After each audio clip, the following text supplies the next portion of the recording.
어제 진흙탕 싸움을 벌인 검찰. 오늘 대검찰청 감찰본부가 이 사건에 대한 논란, 그 과정에 대해서 감찰을 하겠다라고 밝혔습니다.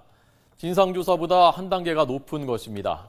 지금 윤석열 전 특별수사팀장이 자체 진상조사를 받고 있었는데 이걸 포함해서 한 단계 더 높은 감찰하겠다는 것입니다. 감찰 지난번에 최동욱 전 총장 있을 때 처음 저희가 들었었는데 대검 감찰본부가 아주 요즘에 바빠지고 있습니다. 검찰 연결하겠습니다. 고한석 기자 나오십시오. 네, 고한석입니다. 네, 자 감찰에 착수를 했습니까?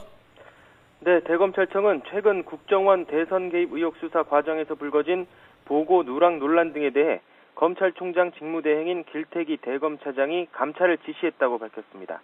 길 차장은 국정원 의혹 사건을 법과 원칙에 따라 처리한다는 방침에는 변함이 없다고 말했습니다.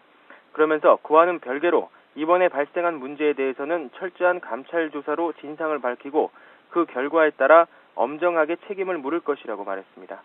국정원 대선 개입 의혹 특별수사팀 팀장이었다가 직무에서 배제된 윤석열 여주지청장은 어제 국정감사에서 수사 과정에서 외압을 느꼈다고 주장했습니다.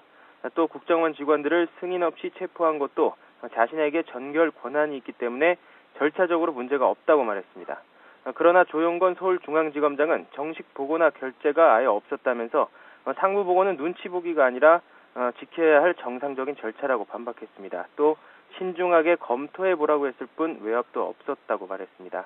이후 조지검장은 오늘 오전 대검에 자신에 대한 감찰을 요청했습니다.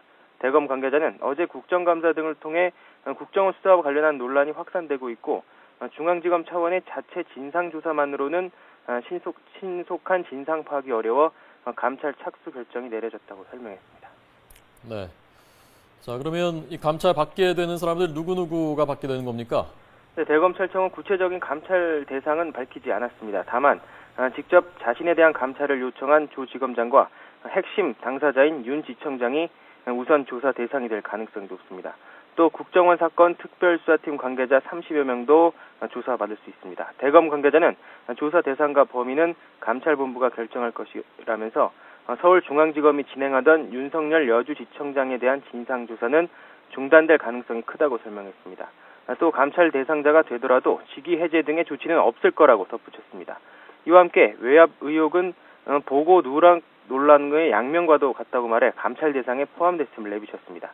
국정원 또는 법무부의 수사 외압에 대한 부분으로 조사가 확대될 경우 감찰 대상자는 더 늘어날 것으로 보입니다. 지금까지 대검찰청에서 YTN 고한석입니다.